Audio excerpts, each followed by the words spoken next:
Assalamualaikum warahmatullahi wabarakatuh. Perkenalkan, nama saya Dimas Rizky dari kelompok 5. Hari ini saya dan rekan-rekan saya akan membahas tentang sistem operasi. Fokus pembahasan kami adalah tentang arsitektur, manajemen, dan struktur sistem operasi. Pertama, mari kita mulai dengan konsep dasar dan arsitektur sistem komputer. Sistem operasi adalah manajer sumber daya hardware dan software. OS mempunyai dua peran.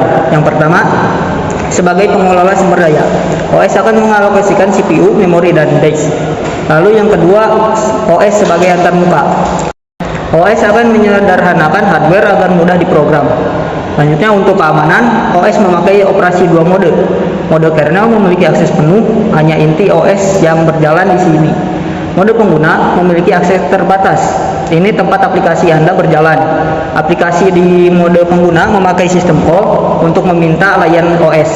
Sistem call adalah gerbang aman untuk pindah ke mode kernel. Selanjutnya, bagaimana sih sistem itu terorganisasi? CPU, memori, dan controller input-output terhubung oleh bus. Untuk berkomunikasi, mereka menggunakan interrupt. Interrupt adalah sinyal yang menyela kerja CPU. Ada interrupt hardware dari perangkat input-output dan sistem call dari program. Saat interrupt terjadi, CPU berhenti bekerja. CPU menyimpan status kerjanya, CPU mencari kode layanan yang sesuai, CPU menjalankan kode itu, lalu setelah itu selesai.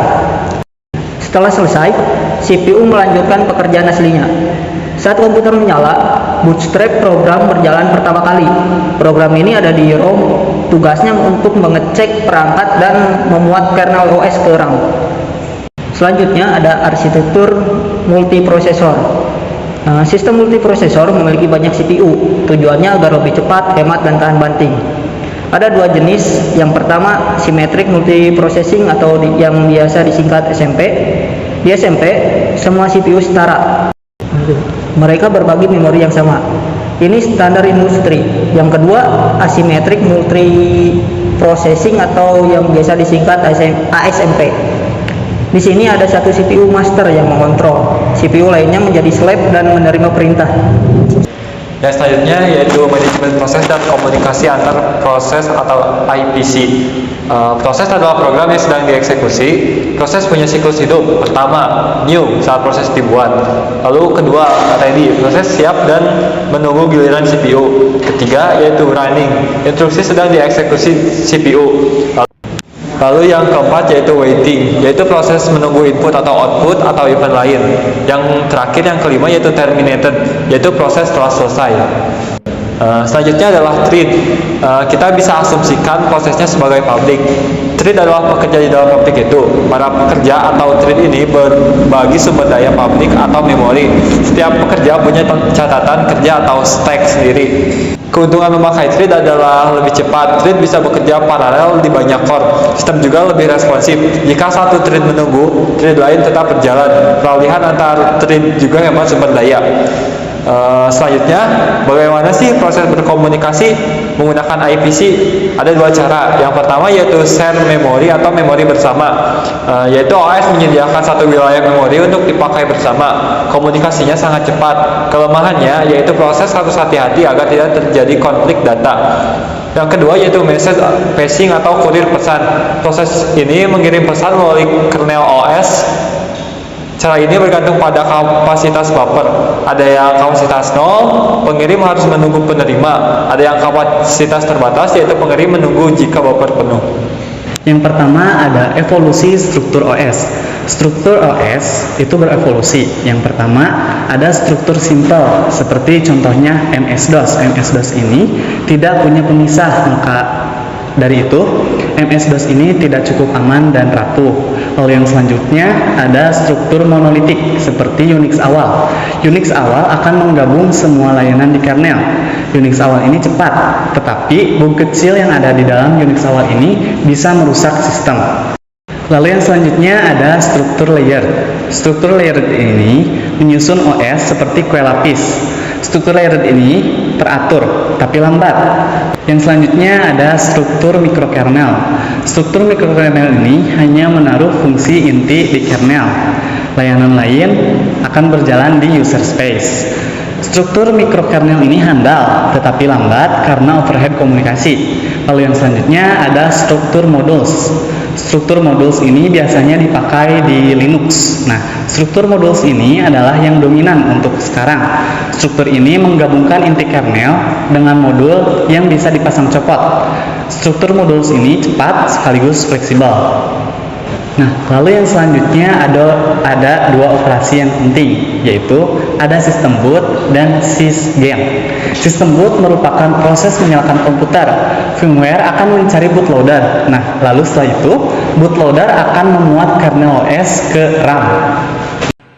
Nah, lalu yang selanjutnya itu ada sistem generation atau yang sering kita sebut sysgen.